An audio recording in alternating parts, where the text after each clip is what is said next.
Hey everybody, Detail. I'd like to talk to you about today is, I always get these questions, what can I do right now? What's something I can do right now to feel better about my life? What's something I can do right now to be in a better mood, to be happier, to be more positive, etc. The easiest way, well, there's three really easy ways, your language, your focus, and your physiology. Today we're going to talk about your physiology, your body language, what's going on with your body. And it can happen in 5 to 10 minutes, or instantly for that matter. For example, let's just take an example. Okay, if I come up and say, hi, I'm Detail, I'm depressed as hell, I'm, having suicidal thoughts and I'd like to die. How are you? You wouldn't believe me. I was kind of a forced smile, but I mean, you'd probably think I was crazy because my body language doesn't match what I'm telling you. And that's because it's not true. And you knew that immediately because, well, you're all natural psychologists to a degree. I mean, we all are. I mean, now if I say, hi, Detail, and just not really feeling good about, then you'd believe me. Because that's the state that we have linked with depression. Looking down, breathing shallowly, speaking in a very low voice like that. Those are all things that are linked with depression. It's almost always down to the right. If somebody's left-handed, it's usually down to the left. Not all the time, but most of the time. We actually have it goes deeper than that. Anytime we're accessing different parts of our brain, we'll look right, up, down, there. These are the human lie detector people. Whenever someone's, you can tell what parts of the brain they're accessing by their eye movements. And you can, and it's effective. I mean, if I'm working with someone, I'm just trying to demonstrate that there is a physiology link with state. If I'm like this, if I'm working with someone who's like this, and I say something to them, and they're just going like this, what do you think? Of course, it's not going through, and I'm aware of that. That person's rejecting everything I'm saying. The arms crossed are indicative of, your brain not wanting to let something in.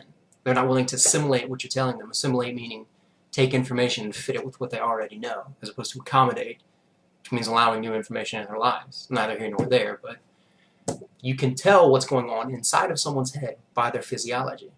For example, smiling, people are usually happy. Who would have thought, But, given we can all recognize, for the most part, states that people have linked with certain physiologies. I mean, it stands to reason that, when we have a state, it affects other parts of our body than just our brain. We have this misconception, this, preconceived tendency to think that, our brains are just inside of our head. And that's true to a degree, but our brains are really our entire nervous system. I mean, our minds are our entire nervous system. And our nervous system runs through our entire body. So to think that everything is happening just up here it's just not true. And you know that when you look at people, because you can tell what's going on inside of them by what they're doing externally. Right? So then it stands to reason that by changing, one of these physiological things, that will also change the state we're in. And you see this all the time. And people know this on some level. If you're mad, okay, count to 10. Take a deep breath. We've all heard that. Go punch something. It's a little gestalt and it doesn't work, but it's the same ethos behind everything. And you all seen people, boxers before they fight, bouncing around, getting ready to go. People before they go on stage doing this, things like this, getting ready. You can literally fire your adrenal glands. You can drastically alter your state by altering your physiology. MIT did a study. They took however many dozens of clinically depressed people, and half the people, the control group they did nothing with. The other half of the people, the only thing they did, was to go smile in a mirror for 5 to 15 minutes a day. That's it. Nothing else happened. No medication, no treatment, nothing. Just that. And the levels of depression in these people dropped drastically from smiling in a mirror. It sounds ridiculous. It does. So don't do it, whatever you do, because it would never work. And I would certainly not be making a video on it if it did. Other things, it goes farther. Anytime people take a drug to change their state, think about that.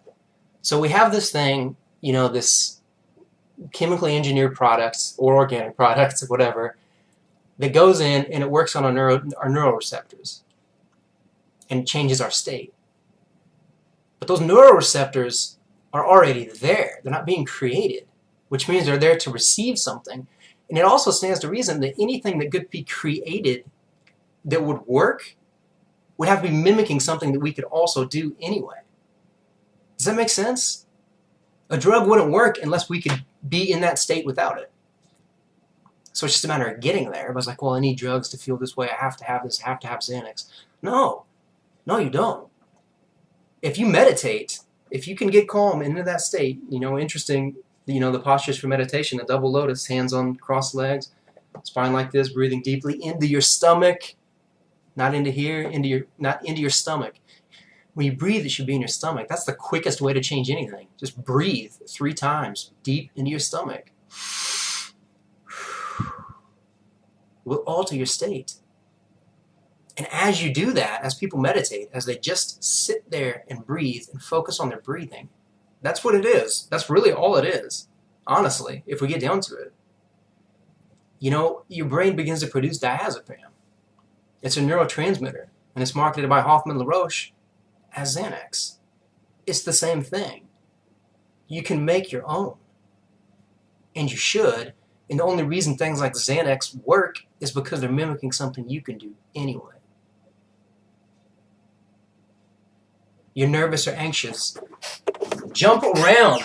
Get loud. It's ridiculous. It is ridiculous. But what's more ridiculous is that you're nervous or anxious and you don't have to be. That's what's ridiculous. The language and the focus we won't get into today. This video is already getting long.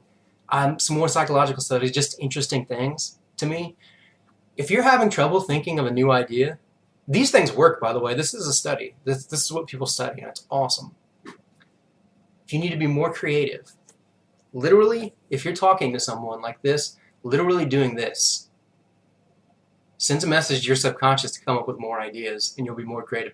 Literally, people who just did this, made this motion, meaning on the other hand, meaning, well, it could also be this, came up with more ideas and more creative ideas just from doing that. It wasn't people were more likely to do that. It was just they told people to do that, and they did. Instead of standing up, they told people to lay down and think of ideas when they were having trouble thinking of ideas, and it worked. They did a study with people sitting inside of a box and people literally sitting outside of it, literally outside the box. Literally, the people sitting outside of the box came up with more and more creative ideas. Anything you're doing with your physiology is altering your state. You're already doing it. The question is, are you letting your state control your physiology? Are you being run by the circumstances, or are you going to run them? It's your life. Do what you want. I kind of went a little longer than I wanted to on this one, but this is easy. This is easy stuff to do, and there's 100 different things I can say. You can certainly bond with someone by mimicking their physiology. And it happens. I mean, if you walk down a beach, your breathing and your heart rate will mimic that of the waves. Birds fly together and they turn too fast to be able to watch each other. And those Vs, those flying Vs, you've seen them? Women's menstrual cycles when they live together? Things have a tendency to want to flow together. You can call it harmony. And people have been studying it for centuries. But it does happen. And our physiology is part of it. And it goes both ways. Yes, your state will alter your physiology, but your physiology will also alter your state. The two things are tied interactively together. So I hope that helps. This is a short one. Well, that's a long one, actually, but I'd have a lot more to say on the topic, but I don't want to go over, 10 minutes. Anyway, Detail, thanks for being here. Have a great day.